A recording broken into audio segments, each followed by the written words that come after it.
Bonsoir, mesdames et messieurs, et bienvenue à la session en temps opportune de ce soir. Let me say at the outset that although tonight's talk is Brexit related, if you're an environmental protester worried about climate change, you're at the wrong meeting. At tonight's session, the naked truth about the French Jews in London will be revealed. When the Brexit vote took place on the 23rd of June 2016, the Leave campaign polled 51.9% to the Remain 48.1%. Very broadly, the Remain campaign focused on economic issues, whereas the Leave campaign concentrated on migration and sovereignty. The debate continues unabated, though the focus and the issues have changed somewhat. Many years ago, it was reported that Harold Macmillan, in response to a journalist when asked what is most likely to blow governments off course, said, "Events, my dear boy, events." Recently, the Archbishop of Canterbury urged the public to pray for MPs to come to a decision that has widespread support and for a process that brings national agreement, and his prayers may have been answered since tonight the Prime Minister said she is offering to meet the Leader of the Opposition to achieve a consensus. In this vein, it has even been suggested that to settle Brexit, Roy Hodgson, the ex-England football manager, should be made Prime Minister since he has a fantastic record of leaving Europe swiftly. We hear very little now about Turkey joining the EU and much more about the Irish backstop, chlorinated chickens and just-in-time supply chains, which hardly figured in the original discussion. But to tonight's topic. There was indeed discussion about the right to permanent residence under EU law and whether it would survive Brexit, but it was clear that it would depend on the arrangements the EU and the UK would settle on upon departure. As far as I'm aware, there was far more discussion about EU nationals from Poland, the Republic of Ireland and Romania than any of the other countries. There was little discussion about French nationals and certainly no public discussion about the problems that French Jews in the UK would face. Even if there had been, with all the major issues being discussed, this would have attracted little attention, and people would have said quel dommage and passed on swiftly to other things. But the issue of French Jews in London is of particular importance because of the current situation in France.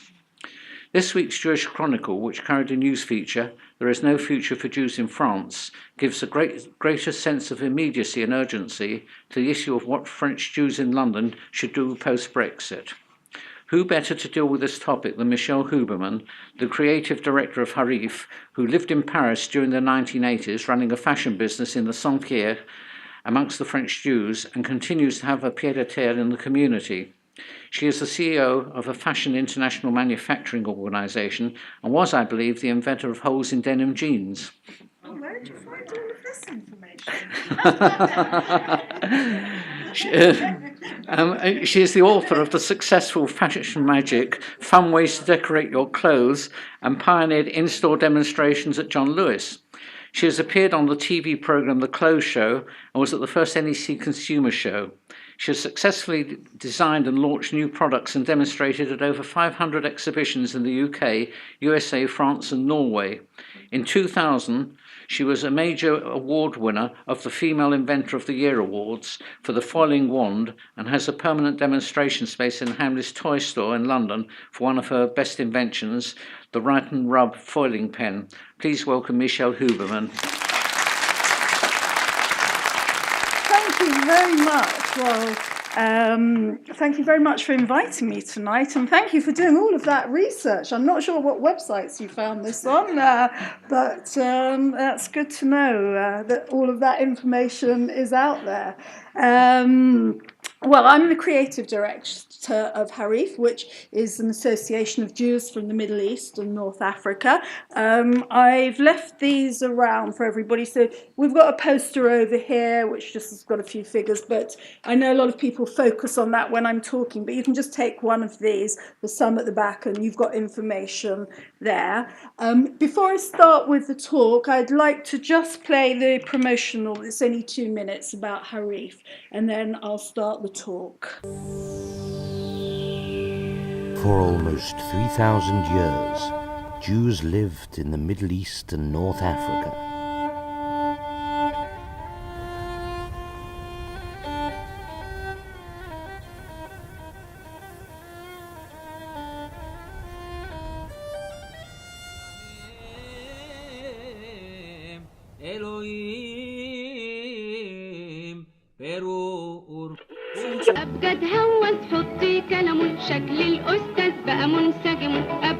Leila Murad, she was the diva, the Barbara Streisand, if you will, of the Middle East. The Jews who were born in the Middle East or North Africa, they always had these celebrations. It brings lots of luck. أهلاً أهلاً بيكم رحتوا قاربي فرح بكم زيتوا يا حبابي يا محلى اليوم أهلاً وسهلاً أهلاً بيكم.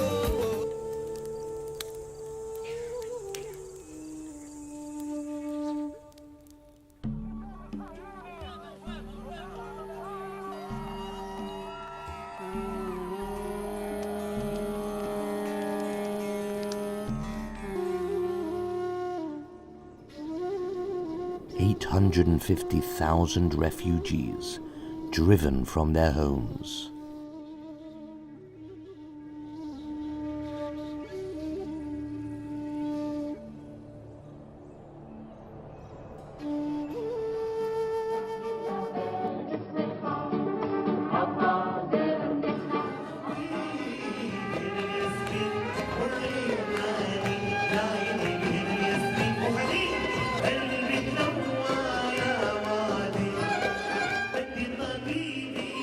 This is something that's being revived. It's something that's happened really for hundreds of years. Harif, preserving the history and culture of Jews from the Middle East and North Africa, advocating for minority rights, fighting for justice for the forgotten refugees. We don't only commemorate and focus on and recognize consciously the plight of our people, we celebrate the life of our people. Harif, setting the record straight. First of all, I'm on quite memorable territory because I know I went to school up the road here. I spent my teens going up and down Broadfields Avenue. I went to, when it used to be their Orange Hill Girls' School, and when you used to come into this synagogue, you used to come the other way round. So I was slightly disorientated when I came here. Anyway, you might wonder why an Ashkenaz girl like me is giving this talk, a Sephardi talk, but I'll tell you a little bit about my background. I was born into a typical North London schmutter business family with grandparents who came from the East End. It was always my gift, fashion and textiles, and before I was even 20 years old, I'd started a fashion business on my own, and I was always backwards and forwards to France and to Paris, and eventually I stayed there by a turn of different events. This was like in the early 80s. And the fashion business at that time was 99% Jewish. It was a mixture of Eastern European Jews, mostly Polish, and the new Sephardi community. And I got to know everybody, both communities, and I'd always be hearing what both communities thought of each other, basically. So I've always stayed in contact with the people that I knew from that time, and I've been here for lots of the French community as they've come to England. I came back at the end of the 80s, the late 80s, but I've always kept a contact there. Now, before I talk about the French Jews in London, I want to explain to you about the post-World War II history of the Jews of France. Okay, so post-World War II, there were 340,000 Jews living in France in 1940. This is before the deportations, when more than 75,000 were deported to death camps, and about 72,500 were killed. After the Holocaust, around 180,000 Jews remained in France. Many of them were refugees from Eastern Europe who couldn't return home, or they didn't want to return to their former countries. It was mostly Poland. And due to the decline of the French Empire, there was a surge of Muslim anti-Semitism following the founding of the State of Israel from 48 onwards, the Israeli victories in the Six-Day Wars and other Arab-Israeli wars. So the Jews who were in North Africa left or fled in the 40s, 50s and 60s. So there were different waves. It was first of all the Algerians and then afterwards the Tunisians and the Moroccans. The wealthier of the Jews went to France, they went to Canada, the USA, and the poorer communities left for Israel.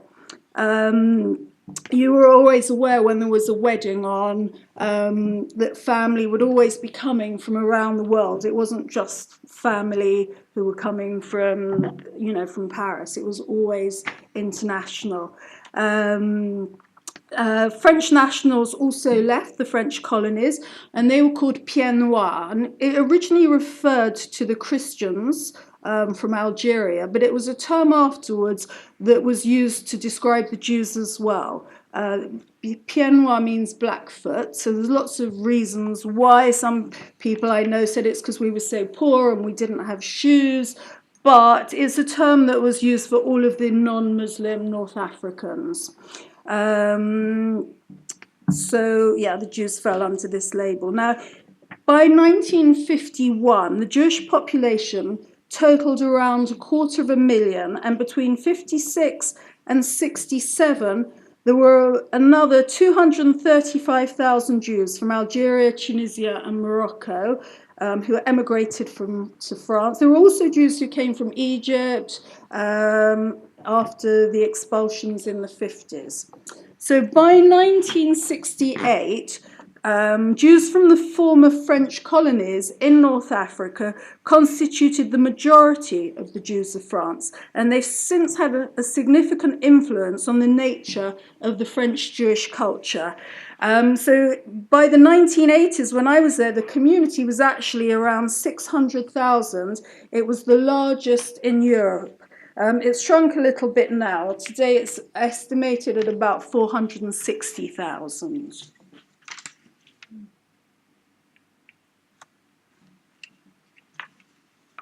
Right, here we go. So these were really big families. When the Jews arrived from North Africa, most people came from families where there were 8 or 9 children. They were not warmly received at all by the French Ashkenazi community. Most of them were survivors from the Holocaust, and they saw them as loud, brash, a little bit too Jewish. The Ashkenazim had learned to hide their Judaism. I mean, they never had any outward signs. There were no mezuzahs on the doors. They never wore jewelry. I mean, after all, that was the sign of deportation. If you had a mezuzah on your door, if you've survived the Holocaust. So there were big, big culture clashes. But the Sephardim were the total opposite. They were very influenced by the Lubavitch movement. They were deeply religious, proud Zionists. Everybody wore a big Star of David, big mezuzahs on the door. So, like in the fashion business, this was a really big clash. I remember when you used to go to people's homes, they all had a photo, and in the offices, of the Lubavitch Rabbi Schneerson. It was always proudly displayed in a really prominent position. So with these large families, they swelled this 180,000 post-war community to 600,000. And as much as the Jewish establishment didn't warm to them, their children did. So you had this integration with the next generation. From the Ashkenaz families, either your children married out or they married into a Sephardi family. That's how it was. So the younger generation, lots of them are from mixed families, but that was the dominant culture. So if you'd have come from an Ashkenaz culture, you were influenced by Sephardi culture. So there was big shifts going on. There's a very good film, actually. If you have a light evening, called XXL, which refers to like dress size XXL. It was about the fashion business and literally about this clash of different families and different cultures. So the Jews from North Africa followed their Sephardi traditions, and they integrated really well and did well business-wise, and they really invigorated the Jewish community. There were loads of kosher restaurants opening up, schools, and there was a whole religious renewal. At that time, there was the immigration, economic immigration of Muslims, first-generation Muslims, and there were very, very good relations between the two communities. They all had memories of North Africa. In the fashion business, most of the workers were Muslim North African, and everybody got on really well. Things only changed in the 90s, which I'll come on to. But most people, they didn't leave for economic reasons, but out of fear. There was an actual fear. You'll always hear people saying how marvellous it was in Morocco, and they weren't chucked out of Morocco, but they were very fearful. They saw what happened in Algeria, they saw what happened in Tunisia, and for the older generations, they have memories of what happened before they were governed by the French. In 1912 in Fez, there was a big pogrom. There were over 50 Jews killed and lots of attacks. And people remember those things, and that all stopped when the French took control. But when they left, they were very, very nervous, and so that's why they left. So, yeah, very few people, even when they did well in France, they never bought property. Everybody used to rent. I found it was a massive contrast coming from London, where everybody used to talk property and how much their property was worth and buying this and buying that. And nobody did. They all had suitcase syndrome, that they'd all might have to leave again at some point. And I actually think that that's one of the reasons why the French Jews have been able to leave so easily, because they've had this mentality of not buying property, always be prepared for changes in government and politics. Okay, this is the Sentier, this is the fashion district, which was really bustling, and if you ever go to Paris, it's changed now, it used to be 100% Jewish. It's in the second arrondissement. Down the spine is Rue Saint-Denis, which in those days, it was literally like a cross between Commercial Road and the Amsterdam red light district. It was a real shock. It was, you know, from someone who came from London. I remember when my mum came to visit me, and I'd got used to it, but, you know, this massive contrast. But it really was very different from the fashion business in London. You used to have first-generation Tunisians, they'd be weaving in and out. That's just a typical scene. There'd always be trolleys going down the street. You'd always be avoiding all of these clothes rails and trolleys of cloth everywhere.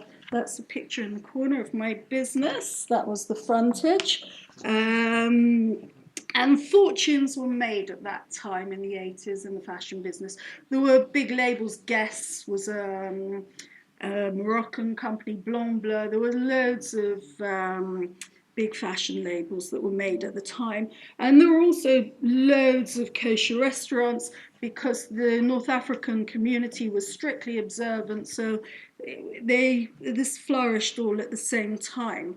And when it came to the summer holidays, everything used to close down. The whole community used to go en masse to Juan-les-Pins in the south of France, next to Cannes, and it became like another Jewish city. You know, all of a sudden there were kosher restaurants opening, and it totally changed the whole spirit there. There was also a lot of black money going on at the time, and you literally used to have customs were not just at the airports and at the ports, they would literally be in the sentier. They'd be walking down. Anybody with carrier bags of clothes, they'd be stopped in the streets. You'd have to produce all of the documentation. People could get arrested. In the late 90s, there was a big pyramid fraud. It was called the Sentier Affair, and it involved, sadly, all of these Tunisian Jews, and it was very bad publicity. And they're still the French Inland Revenue.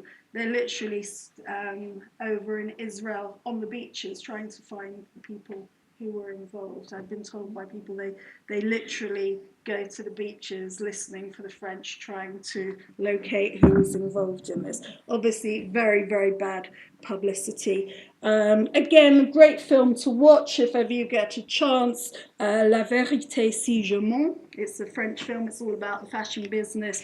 It was so successful in France across the whole population. They brought out 1, 2, 3, 4 versions, 4 episodes of it, that it was so popular. Comedy, so I think it's got subtitles, so it's definitely a great one to understand that period. Here we go. So now, first wave of Jews to London, because really there's been 2 waves. Now the first wave, they affectionately call themselves the Frenches.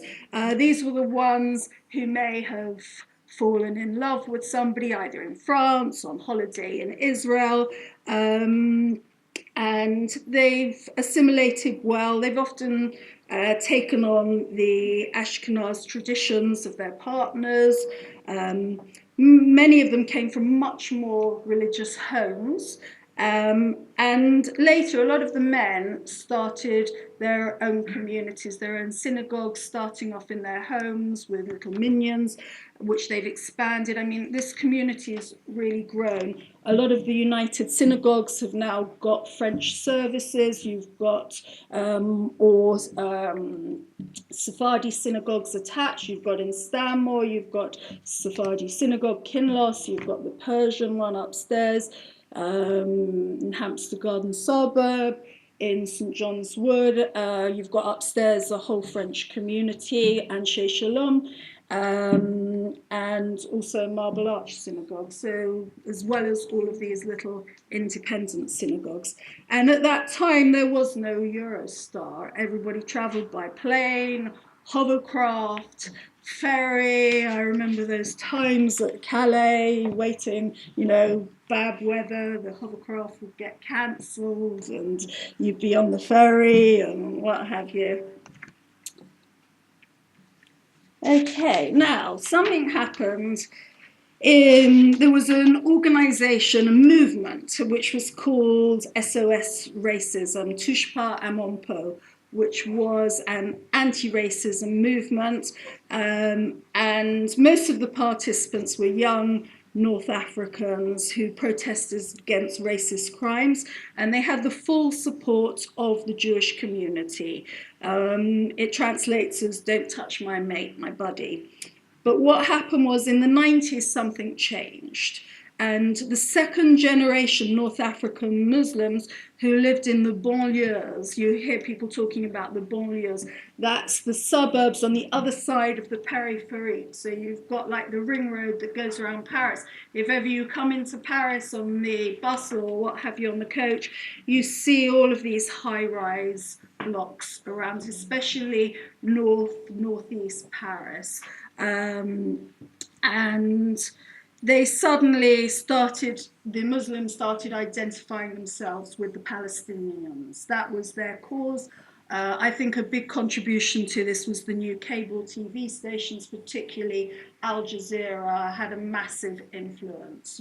Before everybody was friends, but in the 90s it all changed. There were places which still is a hotspot, like Sarcelles, which is northeast Paris, very much like Gants Hill. I describe Sarcelles like Gants Hill. Sorry, can everybody hear? I didn't realise I was in the wrong position there for the microphone. Let me know if you can't hear me. And basically, Sarcelles was a mixed suburb, and now this is somewhere where people are moving out of, even if they can't afford to, because it was a poor community in Sarcelles. And they're moving to the western suburbs, and really, you know, they can't afford to, or they're making aliyah to Israel with the poorer communities. And then the holiday destination changed. So instead of everybody going en masse to Juan-les-Pins in the summer, it was Netanya. Everybody realized that the future was Israel and not the south of France. That is where they decided to invest their money. You know, when I said people didn't buy homes, they started buying homes in Israel as they started becoming successful. And you had what was called the Boeing Aliyah, where you had people who stayed in Paris, the breadwinners earning the money, and they would send their families to live and grow up in Israel, and they'd commute on the weekends, literally backwards and forwards to between Israel and Paris.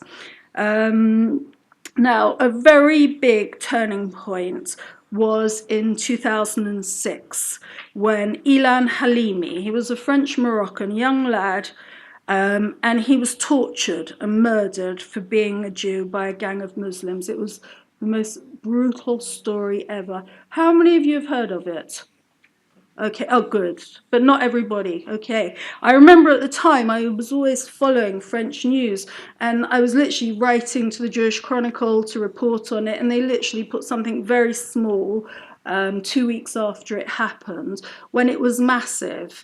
100,000 people went to the streets to protest. There were massive demonstrations. It was the most cruel thing. It happened over a few weeks when he was kidnapped, and the neighbours heard his screams. He was burnt and set on fire and fingers cut off. Most awful. It was like a mini concentration camp that they made, and nobody called the police. That's, if the story wasn't bad enough, nobody called the police. So it was a massive turning point, and it goes on. Even 2 weeks ago, was it 2 weeks ago?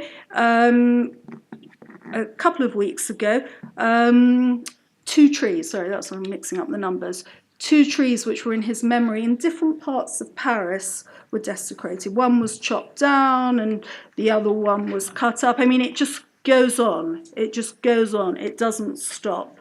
It's a really, I can't even, I've got all of the details here of what happened. I can't even read them out because it's such a ghastly story. But if you want to know more, I'd Google it. But it's a really terrible, tragic story. And that was a massive turning point.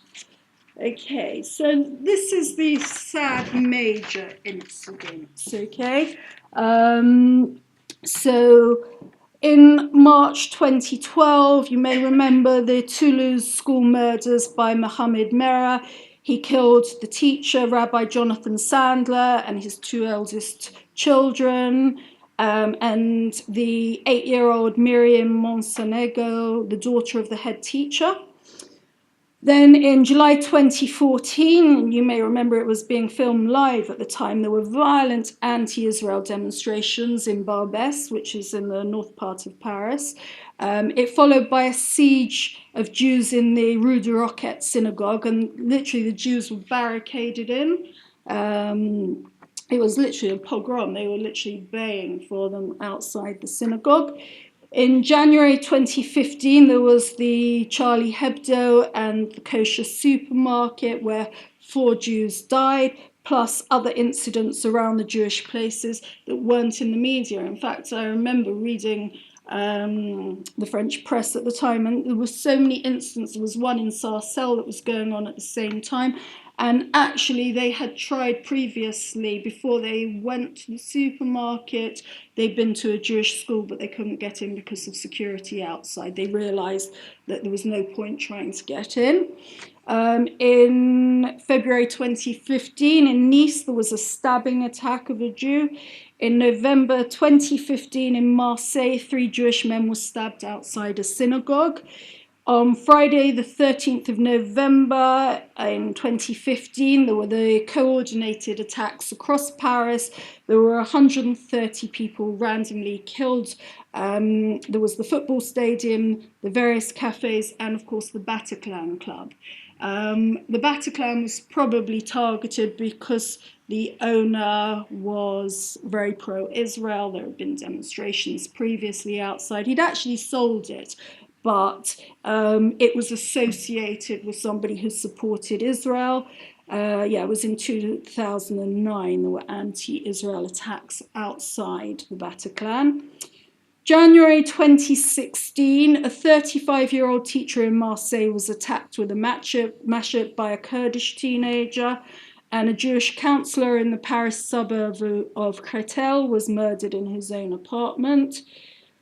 August the 18th, 2016, in Strasbourg, a Jewish man was stabbed.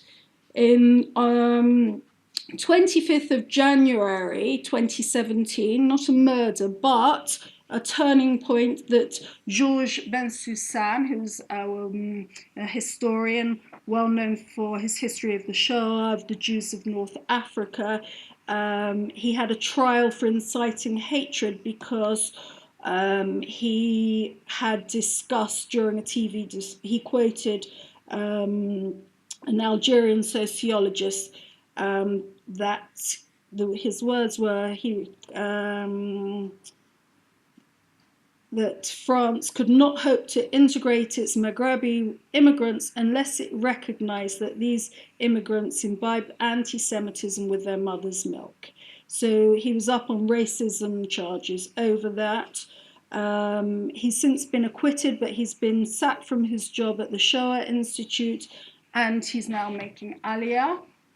In April 2017, Dr. Sarah Halimi, Parisian doctor, she was thrown from her window by her Muslim neighbor who'd been abusing her and her daughter for years.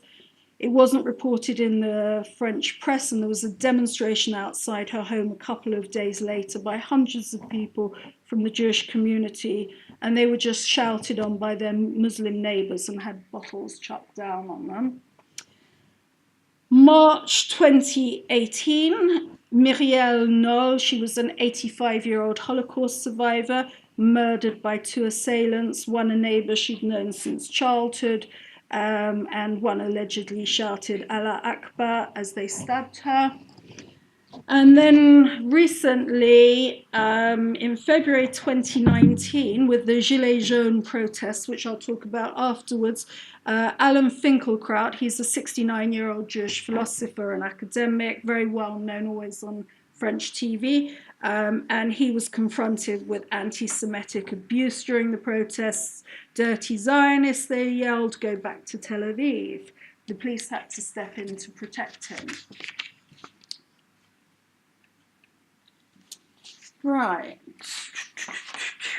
The Eurostar, which was completed in 1993, and that totally changed. Sorry, sounds, okay? You've got to remind me. And this changed communications between London and Paris. Now, this group, we're going to call them the Feuge, which is French slang for Jews. It's back to front, Juif, Feuge. The slang is, in France, it's back to front, and they affectionately use this name for themselves. Now, the second generation of French Sephardi Jews were educated in the main professions. And from the end of the 90s, there was a slow trickle. They took city jobs. Loads of them worked for the city bankers. It's a very common misunderstanding that they fled France because of anti-Semitism. They didn't. They came here for economic reasons. Very hard in France if you're an entrepreneur. All the rules are against you. And it was nice. It was very easy to come here. You know, it was very quick. They'd return. They'd go back for Shabbat on Friday afternoon. They could be back in their offices on Monday morning. Many of the youngsters who came took on this one. I think I said this in the beginning. They took on the dominant Sephardi culture. and became much more religious than their parents. Many in this community have stayed, married, started families. So life in London and the 21st arrondissement. So the numbers have grown, believed to be over 5,000 now. Although we think of South Kensington as Little France, for the Sephardi community, it started around Belsize Park and expanded to St John's Wood, West Hampstead. They associated themselves with this Anshe Shalom synagogue, which was originally in Maida Vale. It was an Iraqi synagogue, and they took premises upstairs to St John's Wood United Synagogue. So that's like the centre. So they mostly stayed around this area. They didn't want to go to the suburbs. You know, just hearing the word banlieues is like, no, we're not moving outside. They just saw coming to Golders Green as food shopping. I remember when I interviewed lots of people, they called it the Quartier Noir because of all the black hats. But it's changed. They've suddenly realised that it's okay to be in the suburbs of London, and not like the suburbs of Paris. But it's been a long journey. And also, if you wonder why, when you go to Golders Green, why there's so many kosher restaurants always cropping up, it's because of the French community. You know, they want to eat out all the time, they're kosher, and so they fueled this, what's the word? I'm trying to think. But anyway, this whole new kashrut that's happened. So, and interestingly at the time, I remember saying, you know, when they said they only came to Golders Green for food, what about Temple Fortune? They had no idea that there was anything other than this one place, Golders Green, to go to. They'd never explored outside, but again, it has changed. And also, there's, in Camden now, there's 3 Erevim, which was fueled by the French community. There's one for St John's Wood, there's one Belsize Park, Camden Town, and also Brunsbury Park. There's a Jewish school in Brunsbury Park, and it's now 60% Jewish, French Jewish children there. So it's all changed. The young community is very insular. They socialise amongst themselves rather than the wider Jewish community. I know most of the big organisations have tried to lure them, Zionist Federation and all of these. They haven't been that successful. It's mostly been Chabad. There's an association, Tau, which has pulled them into their events, but for the wider community, not a lot. They love it that they can be openly Jewish in London, which you can't in Paris. You know, there's lots of rules there. They're very in step with Israel. They've all got family there. Most of them lean to the right, very Zionistic. You remember after the murders with the kosher Delhi and after the Charlie Hebdo that Netanyahu was quick to go over to Paris where he was really feted. I don't know if you remember all the videos at the time. So very, very well received by the French community. Because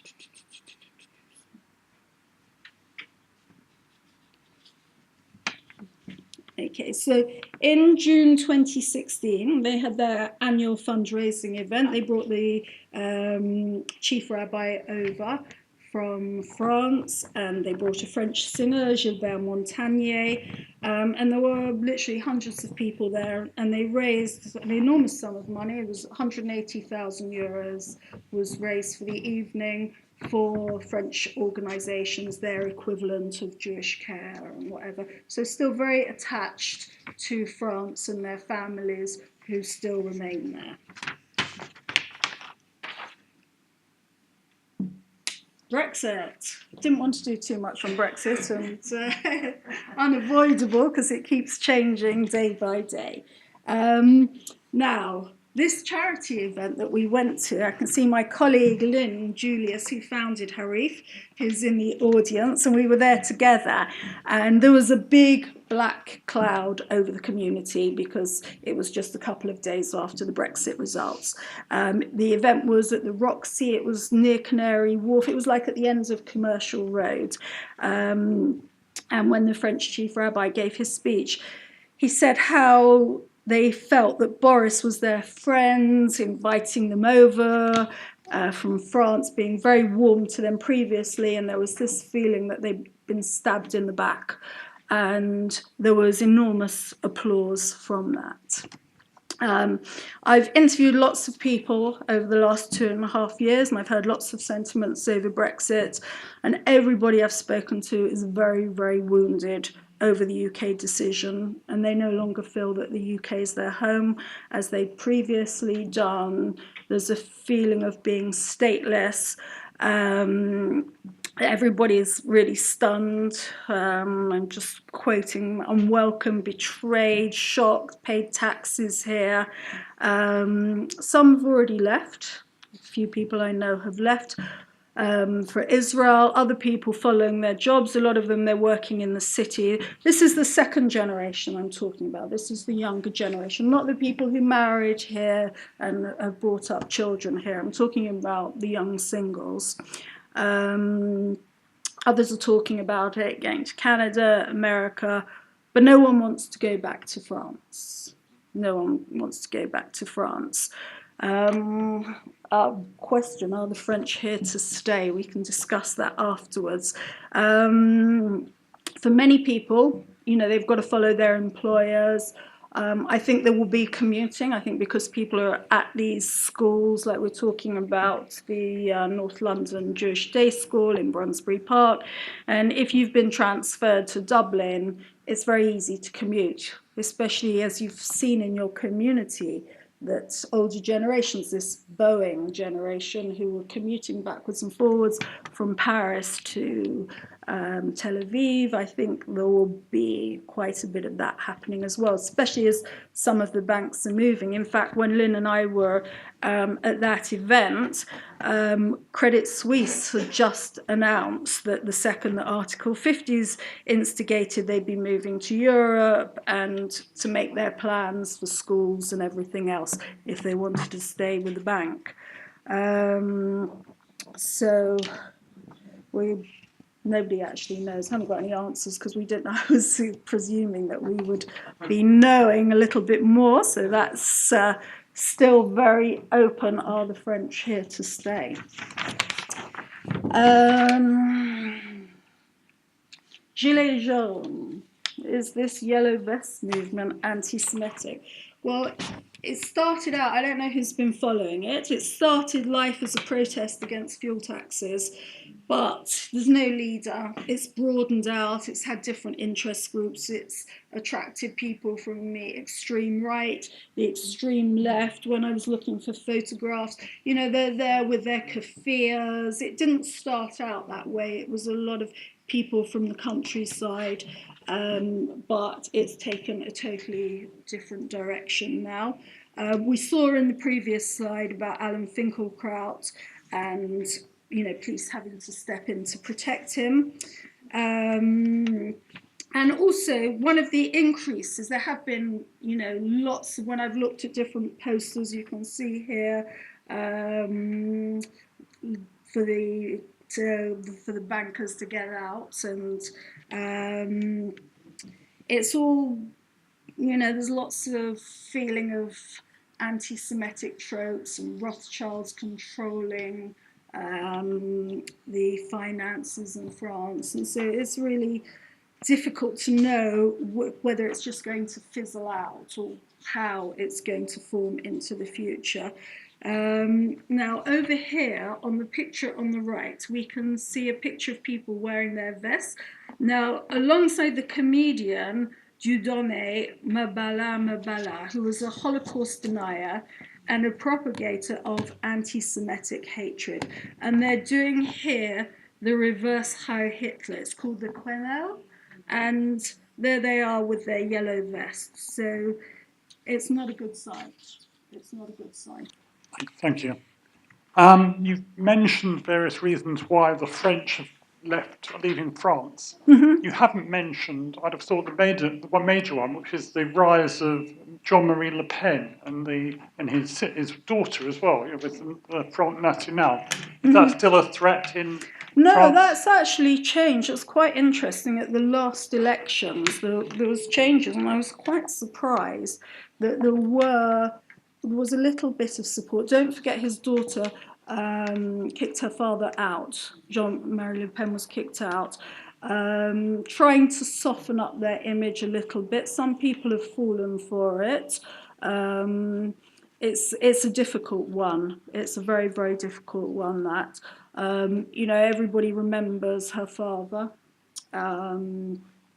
but no one's actually seeing that from the Jewish community as the threat. That's not what they're seeing as their threat. They're seeing their threat come mostly from the Muslim community. It was originally, that was the threat. In the 80s, that was definitely Jean-Marie Le Pen, that was. And I remember when he won a big percentage of the vote. But in the 90s when he won a big percentage? Can't remember, but I remember being absolutely shocked by it. But I've noticed people's views have shifted. They're not seeing them as the big threat that they were previously. Yes. Right, I have a quick question. There was an influx of Jews from France after the accession of President Hollande, who won the election in 2012 and put up taxes. So to what extent did that... Exactly, that did make a difference, definitely. When I said it was for economic reasons coming here, it wasn't because of anti-Semitism coming to London. Not going back to Paris is the fear of anti-Semitism there. And in everybody's homes, there is a big discussion, what are we going to do? And also the fear of Corbyn as well. So, there's a big discussion going on. Are there a large number of Jews making Aliyah? Where, from France or from London? From France. Yes, absolutely. They don't keep figures. They don't keep the figures of Jews leaving. You've got figures from Israel about the Jews who are making Aliyah. You haven't got figures about Jews going to America, going to Canada. There's no figures for that. May I change the subject? Oh, hello. Hi. How are you? Yes, I'm fine. For the rest of the people, I come from Algeria. I am French, but I have dual nationality, so I'm okay. You're the Frenchy generation. That's right.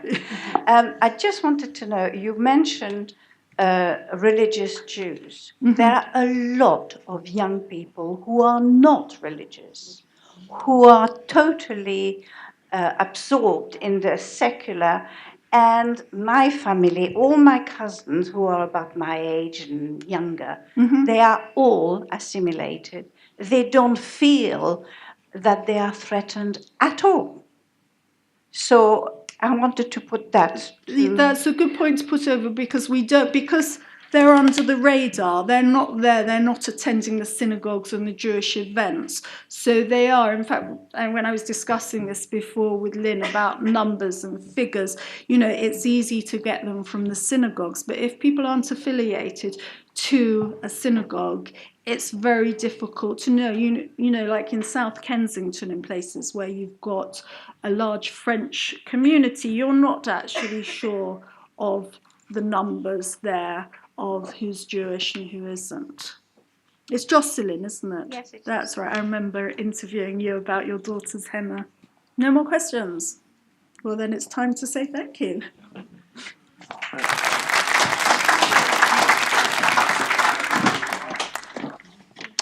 I'd now like to call on Nicole Duke to propose the vote of thanks. Oh, thank you so much. But let me say thank you officially. Oh, thank you Okay? very much. Thank you very much for your explanation about French people. I can tell you one or two things about French people, but I leave it to you. The floor was yours. I finished. Was there anything I missed out? Oh, plenty. But I just want to tell you that they're not just Sephardi Jews. There are a lot of Ashkenazi Jews. I'm one of them. And I came to this country in 1967. Right. So I've been here for a long time, but we leave it to what you said. It was very, very interesting, very nice. And I promise you, the French people are here to stay. Good. I have no doubt. Good. Thank you very much. Thank you.